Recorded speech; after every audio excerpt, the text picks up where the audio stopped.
자, 시인의 여호와께서 베풀어 주신 은혜와 기적들로 인하여 감사하는 신앙 고백과 또 믿음은 이어집니다. 자, 오늘 본문 말씀 31절을 보시면 이렇게 고백하는데요. 이 고백이 여러분과 저의 고백이 되기를 소망합니다.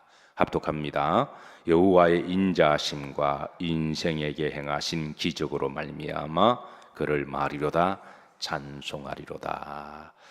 자, 인생에게 베풀어 주신 뭐로 말미암아 기적들로 말미암아 그를 말이로다 찬송하리로다. 그리고 오늘 107편 마지막 43절에 보면 지혜 있는 자들은 이를 깨달아 알지어다, 그렇게 함으로 마무리가 되는데요.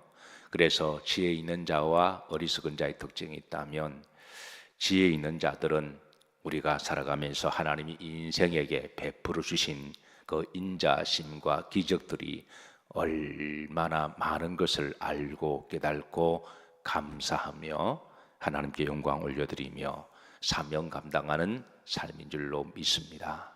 이에 반면에 반대로 어리석은 자는 인생에게 베풀어 하나님의 기적과 기적들에 대해서 전혀 알지 못하거나 무시하거나 자기 힘으로 살아온 것처럼 자기 자랑과 자기 영광으로 살아가는 자들은, 그 사람들은 어리석은 자들이고, 이런 자들은 하나님께서 구원이나 천국을 주실 일이 없습니다. 왜? 그런 자들에게 구원을 주고 천국 가면 하나님은 눈에 뵈는 것도 없고, 지가 잘나고 지가 똑똑하고 지가 영광으로 천국에서 또 왕노릇하지 않을까요? 하나님보다 지가 막 설치고 돌아다니지 않을까요? 그래서 이런 자들은 구원도 없고 천국도 없고 그리고 어리석은 자들입니다. 그래서 오늘 시편 107편을 이제 마지막으로 마치면서 지혜 있는 자들은 하나님이 인생에게 베풀어 주신 인자하심과 하나님의 기적들이 우리가 알든 모르든 간에 지금까지 살아온 모든 것들은 딱 두 가지로 요약하라면, 오늘 31절과 43절을 그 말씀으로 우리가 종합한다면 하나님의 인자하심이 얼마나 많으시고 크고 놀라운지, 그리고 하나님의 모든 일들이 우리들에게 기적이었음을 그렇게 깨달아 알고 하나님께 감사하며 찬송하며 믿음으로 사는 성도가 참으로 지혜 있는 사람인 줄로 믿습니다. 여러분의 여정 가운데 지혜 있는 복된 종들이 되시기를 주의 이름으로 축복합니다. 자, 하나님께서 베풀어 주신 기적은 어떤 기적이냐면 조금 역설적이긴 한데요, 심판의 기적입니다. 자, 세상에 악도 많고 독한 세력도 있고, 이런 악과 독이 가득한 그런 참으로 무서운 사람들이나 또 그것이 어떤 민족이나 나라가 제국이 될 때는 그건 인간의 힘으로 이것을 어떻게 할 길이 없어요. 워낙 악하고 독하기 때문에 사람이 상대할 만한 거대 악에 대해서는 인간이 어떻게 마귀와 싸워서 이기겠습니까? 사람들 중에도 어떤 역사의 뒤안길을 보면 그런 히틀러의 제국이나 공산주의 국가라든가 거대 악들이 있습니다. 이런 악들을 심판하는 것은 인간의 개인의 힘으로는 불가능합니다. 그런데 하나님이 때를 따라 때가 되시면 이런 거대 악에 대해서 심판하시는데, 그것은 하나님의 심판의 기적이라고 말할 수가 있는 거죠. 자, 33절에 보시면, 자, 다 같이 합독하시면서 지금 무엇을 말씀하시려고 하는가를 한번 여러분 찾아보세요. 합독합니다. 여호와께서는 강이 변하여 광야가 되게 하시며 샘이 변하여 마른 땅이 되게 하시며, 한때 그렇게 물이 철철 넘쳤던 그 강이 변하여 이제 광야가 되게 하시고, 샘이 변하여 마른 땅이 된 곳, 그 나라, 그 땅은 어떤 땅을 말할까요? 그 다음에 답이 나옵니다. 33절 합독합니다. 그 주민의 뭐로 말미암아? 악으로 말미암아. 그 나라 백성 전체가 다 마치 체면에 걸린 듯하게 악과 독으로 가득 찼던 그런 민족 나라. 자, 그 다음 보십시다. 옥토가 변하여 무엇이 되게 하시며? 염전이 되게 하셨다. 지금 어느 땅을 이야기할까요? 소돔과 고모라를 이야기하고 있습니다. 소돔과 고모라. 한때 이 소돔과 고모라가 얼마나 살기가 좋은 곳이었는지 성경은 이렇게 알려주고 있습니다. 창세기 13장 1절에 보시면, 자, 롯이 가나안 땅으로 가다가 이 땅을 지나갔습니다. 멀리서 본 이 땅이 얼마나 그 땅이 좋았던지 후렴지를 보시면 여호와의 목 같고 동산 같고, 그리고 무엇과 같았더라? 애굽 땅. 당신의 세계 제일 거대한 제국은 애굽 땅이었죠. 그래서 애굽의 시민들은 정말 애굽의 시민권자라는 이유 하나만 가지고도 풍족한 그런 축복을 누리고 살아갔어요. 로마가 세계를 제패했을 때 로마 시민권자들은 가만히 있어도 로마가 전쟁에 승리하고 나면 승리의 전리품들을, 노예들을 끌고 와서 한 가정에 노예 하나씩 주었습니다. 그러니까 여러분 집에 지금 죽도록 열심히 일하는 가사도우미, 가사도우미도 그 당시는 그런 용어 쓰지 않고 노예, 종, 그걸 건장한 노예 한 사람이 있어서 설거지도 다 하고 빨래도 다 하고 농사도 다 하고 어디 갈 때 그냥 신발도 신겨주고, 그런 사람이 한 사람이 있는 게 로마의 시민권의 입장에 볼 때는 그건 엄청난 축복인 거예요. 애굽도 당시 세계에 제일 가는 제국이어서 나가서 전쟁만 하고 이기게 들어오면 전리품으로 수많은 노예들을 수만 명을 끌고 와서 그렇게 해서 한 가정 하나씩 턱턱. 로마의 집정관 같은 경우는 노예가 400명까지 있었다는 기록이 있습니다. 아니, 가사도우미 한 사람만 와도 한 2시간만 와서 그냥 우렁각시처럼 부탁해주고 가도 인생이 얼마나 여러분 편해요. 그런데 24시간 자다가도 알람처럼 그냥 톡 건드리면 발딱발딱 일어나서, 물론 이 노예제도가 잘못된 거지만 그 제국의 입장에서 볼 때는 세상 이것보다 편한 게 없는 거죠. 당시 애굽이 그랬습니다. 그 애굽의 시민권자 입장에서 볼 때는 정말 그 나라는 여호와의 동산 같은 나라. 그래서 그 거대한 제국의 악과 그 나라를 심판하실 분, 인간의 힘으로 불가능한 거죠. 소돔과 고모라 땅이 악과 독이 가득한 땅, 악과 독을 위해서라면 무슨 짓든 할 수 있는 마귀와 같은 나라, 인생을 즐기기 위해서는 어떤 성적인 쾌락도 용납하고 그렇게 하는 것을 자랑하는 민족이 바로 소돔과 고모라였습니다. 그래서 어떤 사람 역사적으로 인류 최초의 동성애의 기록한 적이 바로 소돔과 고모라, 소도마이트라는 말이 동성애자라는 말이잖아요. 그러니까 바로 거기에서 이제 영적으로 또 우상 숭배와 각종 악과 독이 가득했던 그 나라, 게다가 잘 먹고 잘 사니까 얼마나 교만해요.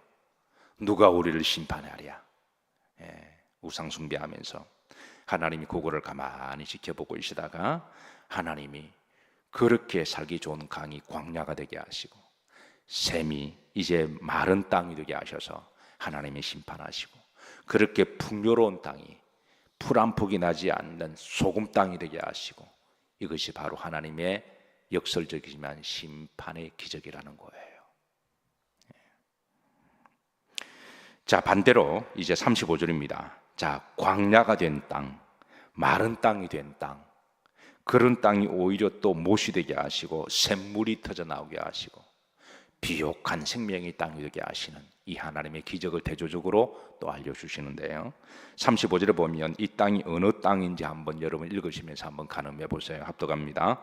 또 광야가 변하여 못이 되게 하시며 마른 땅이 변하여 샘물이 되게 하시고, 소돔과 고모라와 정반대되는 땅.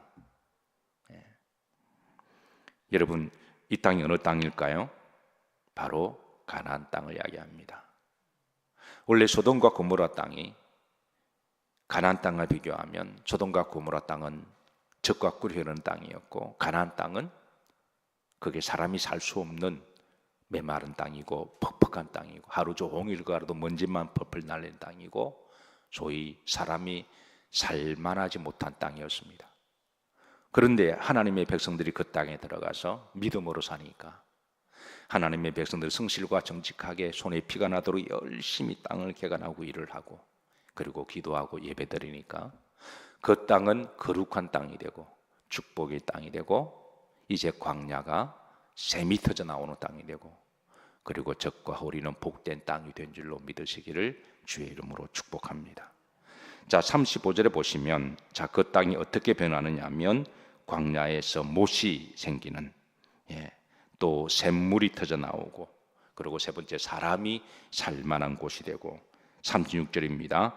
줄인 자들로 말미암아 거기에 먹게 하사 살게 하사 그들이 거주할 성읍을 한때는 거지처럼 오갈 데가 없어서 온 동네에 늑마와 거지들 뿐이었는데 그런데 그 땅에 사람이 살만한 땅이 되고 그들이 거기에 집을 짓고 그리고 31절입니다. 밭에 뭐하여 파종하며, 농사를 지을 수 없는 땅이 농사가 지을 수 있는 땅이 되고 포도원을 재배하고 풍성한 무엇을 거두게 하시며 소초를 거두게 하시는 땅, 열매를 내는 땅. 38절입니다. 또 뭘 주사? 복을 주사 그들이 크게 뭐하게 하시고 번성하게 하시고 그의 가축이 뭐하지 않게 하실지로다 감소하지 아니하실지로다. 자, 이 두 가지 대조적인 이 하나님의 역사하심과 기적, 소돔과 고모라 땅은 그렇게 살기 좋은 땅이 이제 사람이 살 수 없는 저주받은 땅이 되고 지금도 그 땅은 소금 땅이 되어서 풀 한 폭이 나지 않는 땅입니다. 그런데 반면에 이제 사람이 살 수 없는 거지들로 덕실덕실한 그런 열매 하나 내지 못하는 산에 나무나 풀이 없는 그 땅이 하나님이 축복하셔서 번성하게 하시고 가축이 살만한 땅이 되고 열매를 맺는 땅. 그래서 43절 보십시오. 답독합니다. 지혜 있는 자들은 이러한 일들을 뭐하고 지켜보고 역사의 눈을 가지며 역사의 해안을 가지고 지켜보고 여호와의 마하심을 인자하심을 깨달으리로다. 그리고 31절에 보시면 이것은 여호와의 인자하심 그 뒤에는 하나님의 기적이었다. 하나님의 기적이다. 이글을 보고 깨닫는 자는 지혜로운 자고 43절에 이걸 보고도 깨닫지 못하면 그는 어리석은 자라는 거예요. 어리석은 자는 감사치도 아니하고 어리석은 일들이 역사적으로 반복하는 거죠. 역사를 통해서 깨닫지 못하면 역사는 반복되고 반복되어지는 불행한 역사는 계속 이어집니다. 그러나 지혜로운 민족은 깨닫고 다시는 그런 일이 일어나지 않도록 우리가 되새기고 그리고 감사하고 하나님께 영광 올려드리는 것이죠. 자, 이런 땅과 대조적으로 아주 흡사한 한 민족이 있는데 저는 우리나라 민족이라고 믿습니다. 1960년대만 하더라도 여러분 북한은 남한보다 훨씬 더 살기가 좋은 옥토 땅이었습니다.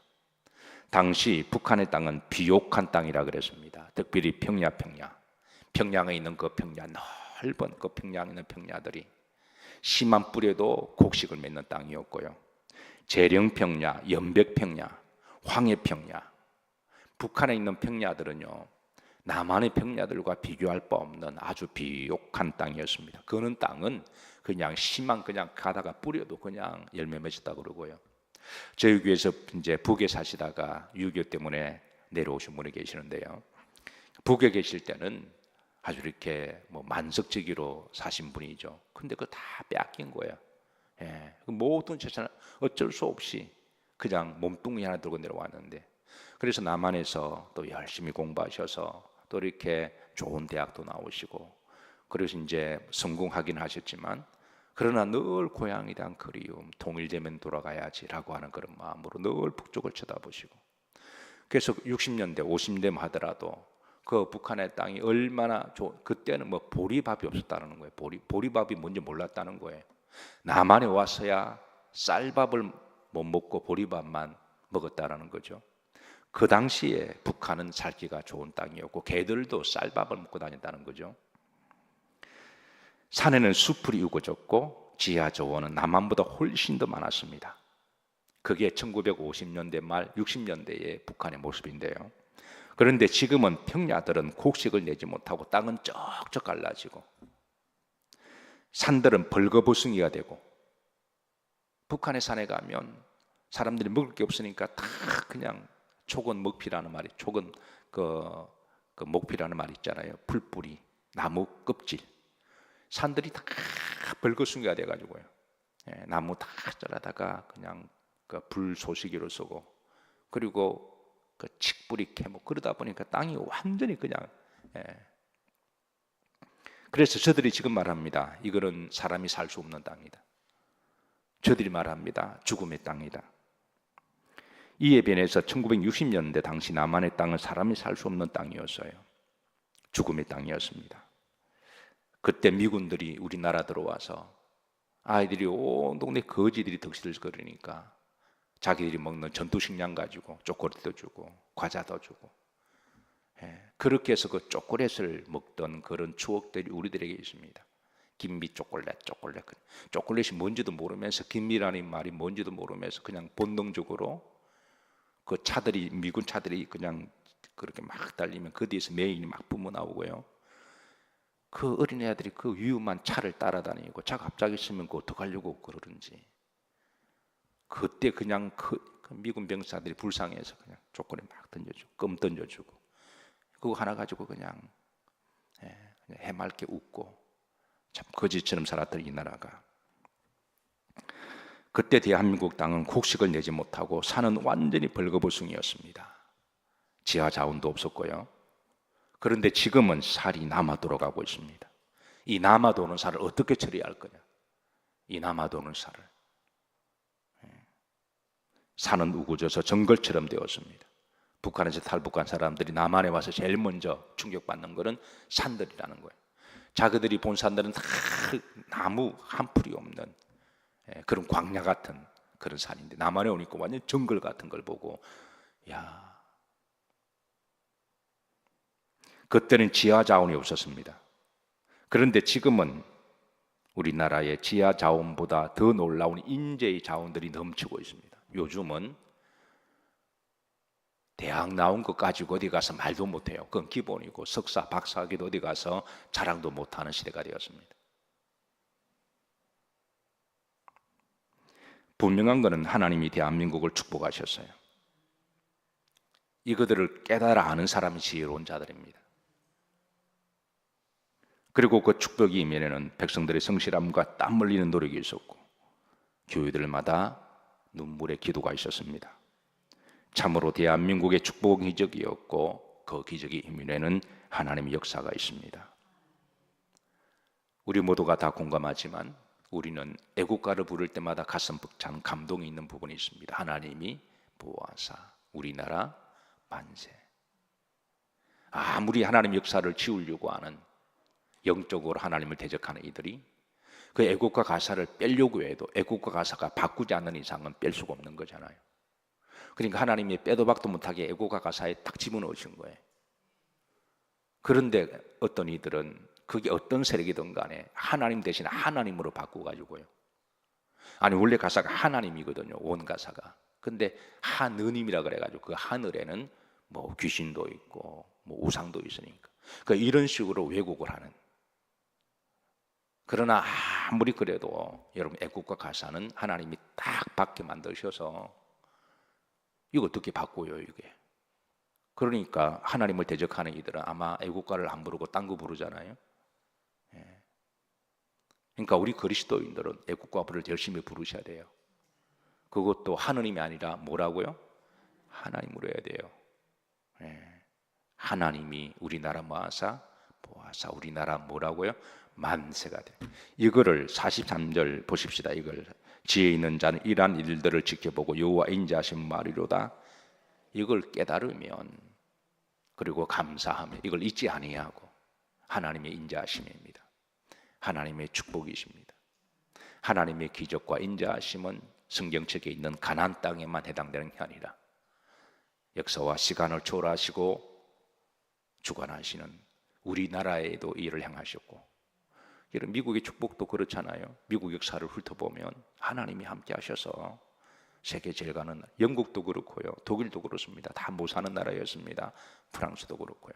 복음이 들어가는 곳마다 이런 일들은 반복됩니다. 그래서 이를 보고 깨달은 자는 지혜로운 자들이고, 이를 보고 깨달지 못하는 자는 배은망덕한 이들입니다. 그래서 교만해지고 또 지 잘난 것처럼 하면 하나님이 또 가만히 지켜보시다가 또 하나님이 축복 그릇을 옮기시는 거예요. 너는 그릇이 안 된다.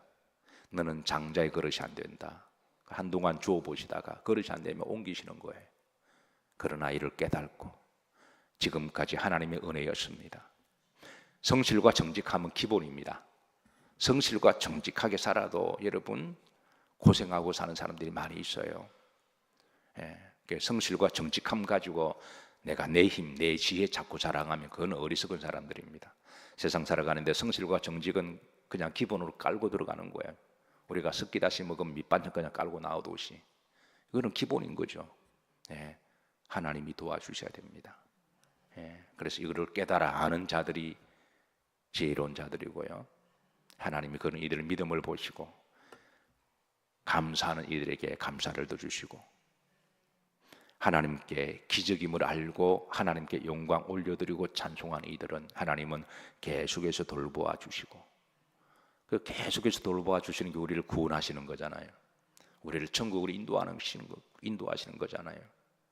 어떤 사람은 이 땅에 잘 먹고 잘 사다가 교만해서 하나님을 떠나고 지 영광 돌리는 사람은 하나님께서 결국은 마지막이 구원이 없고 천국이 없으면 그 사람은 가장 저주받은 사람이 되고 불행한 사람이 되잖아요.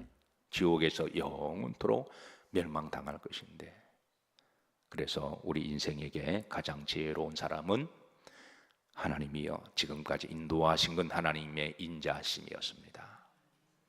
하나님의 기적이었습니다. 우리가 이걸 잊지 않고 하나님께 범사에 감사하고 하나님 은혜에 찬송을 드리며 이제부터 우리가 어떻게 살아가야 할 것이냐, 이거를 깨달은 인생들은 어떻게 살아가야 할 것이냐 하나님께 영광 올려드리며 더욱더 믿음으로 사명 잘 감당할 때에 하나님이 남은 생에도 이제 더 번성하게 하시고 더 길을 인도하셔서 하나님의 축복하심을 믿으시기를 바라고, 저는 우리 대한민국이 지금 잘 나가고 있습니다. 우주광곡 7대에 들어갔고 경제도 이제 곧 일본을 넘어서고 사는 거는 일본보다 낫다고 그래요. 그는 아직까지 경제 국가적인 규모는 일본보다 그런 많지는 않습니다. 어쨌든 간에 이제 곧 넘어서지 않을까 그렇게 생각을 하면서도 중요한 거는 우리가 이를 하나님의 은혜임을 잊지 않아야 되고, 그리고 우리가 하나님 영광 올려드리며 주신 사명이 있다고 하는 것, 물론 이를 거부하고 이를 의도적으로 왜곡하는 그런 어떤 이들이 있지만 우리가 이들을 잘 분별해서 우리 그리스도인들이 이 하나님의 사명을 잘 감당하는 복된 나라가 되고 우리 후손들이 이런 복된 나라 땅에서 마음껏 또 복된 삶을 살아갈 수 있는 나라가 되기를 우리 다 같이 그렇게 기도하십시다. 자, 오늘